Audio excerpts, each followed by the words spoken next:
మనుష్య యజ్ఞం అంటే అందులో ముఖ్యమైనది అతిథి పూజ.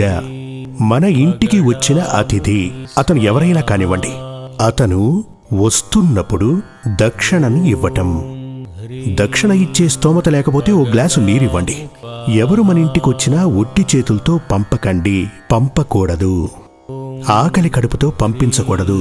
ఎవరు మీ ఇంటికి వచ్చినప్పటికీ వారికి ఉపచారాలు చేయాలి. రండి, కూర్చోండి అలా అని చెప్పి అతన్ని కూర్చోబెట్టి, మీకు చేతనైంది కాఫీ, టీ లేదా ఒక చిన్న ఫ్రూట్ ఇవ్వండి. మీ వల్ల ఏదైతే అది ఇచ్చి అతని దగ్గర మీ పరిస్థితుల గురించి అతని దగ్గర వ్యక్తపరచండి.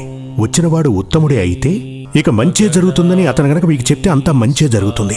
ఎందుకంటే అతిథి దేవో భవ అనే వేద శాస్త్రాలు ఉద్ఘాటించాయి.